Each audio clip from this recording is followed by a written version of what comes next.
Hey, welcome back. And today I want to share some insights about computer architecture with you. So, why don't we start with Intel, which is a PC chip manufacturer.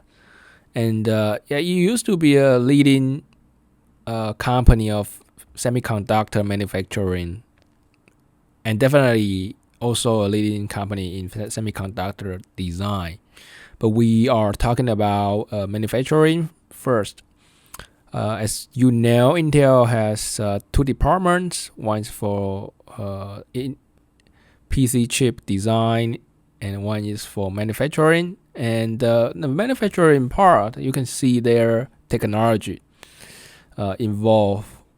Evolution is like every 2 years they have new generation of manufacturing from 180 nanometers to 22 nanometers, and until 2015 they were the leader, world leader of this semiconductor manufacturing, but they continue delay their 10 nanometer processor. Actually already delayed by 4 years. That's when they got surpassed by TSMC, which is now the leading company in semiconductor manufacturing. And it's already led by the TSMC and even AMD by quite a lot.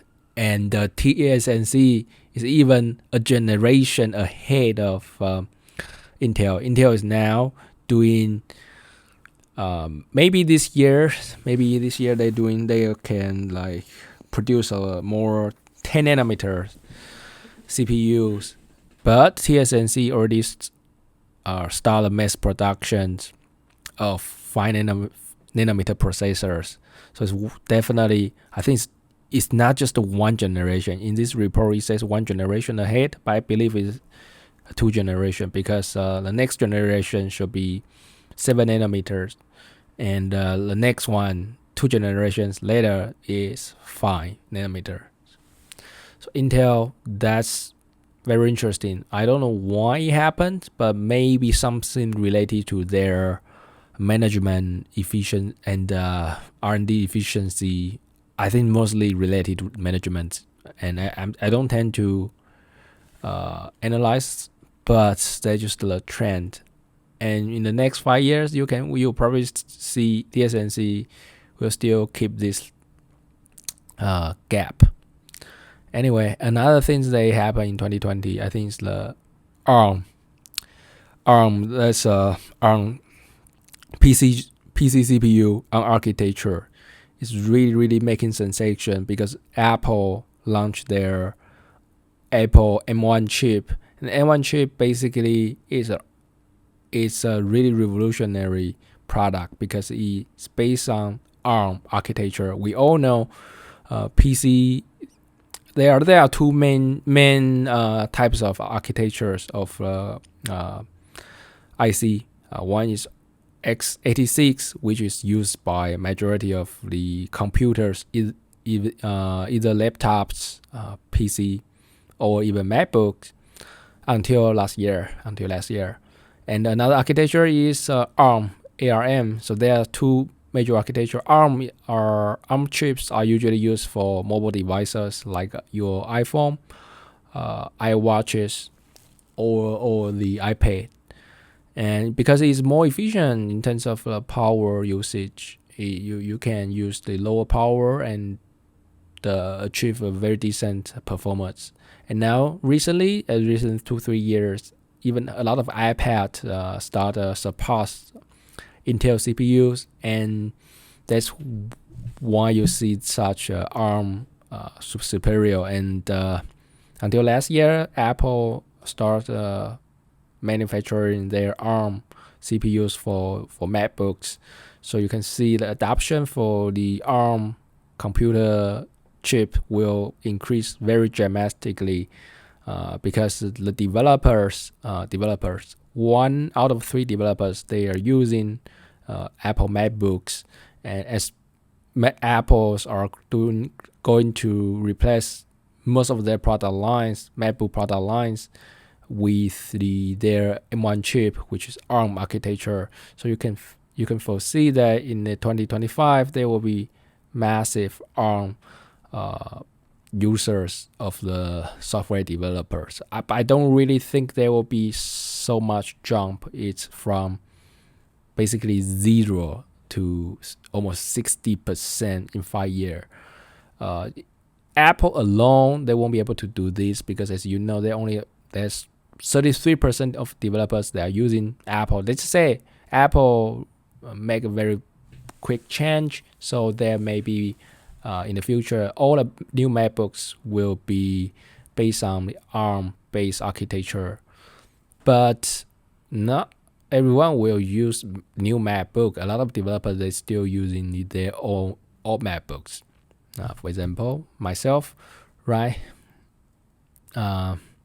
So my point is, even like, let's say Apple, everyone use Apple, they are using architectures, but there's only 33%. So they must have some other computer companies, they also try to use ARM architecture CPUs, which is may be happening because Microsoft, they announced they are going to design the ARM-based CPUs, but that's just a plan, and it takes time to really implement. Even they really implement that, I don't think they will have mass production before 2022. So this prediction, by 2025, there will be almost 60% ARM-based CPUs users of developers. I don't think that will happen. And that's just my point. But the market share of ARM chips in the software developers will definitely jump. I think maybe 20% is conservative numbers. Okay, all right, that's another prediction. And there's another prediction which is cloud-based ARM. I just want to share with you, like Amazon now, the Amazon Web Services, they are definitely the largest public cloud provider in the world.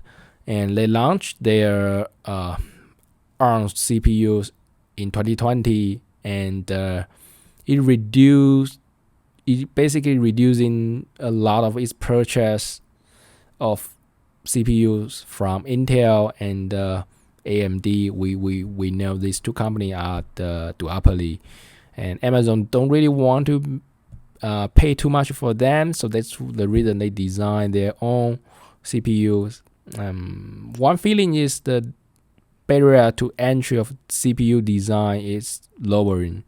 It's been lower because previously you never heard of these companies that really want to design their CPUs. One is the capital intense investment. Second is it's very hard. It's a lot of R&D power that you need to accumulate it.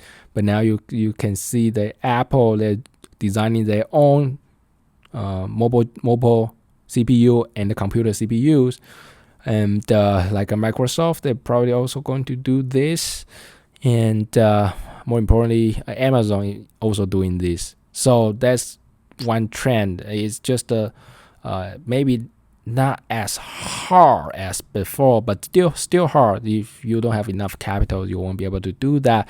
But the CPU design companies, just from previously there was only 2 companies. Now you can see at least 4 or 5 players are doing this. So yeah, in the future there will be another trend for those big tech companies to design their own CPUs, GPUs. That's what I see so far. And yeah, that's all for today. If you would like to receive more tech trend and technology analysis predictions like today's videos, don't forget to subscribe. And other than that, I will see you next time.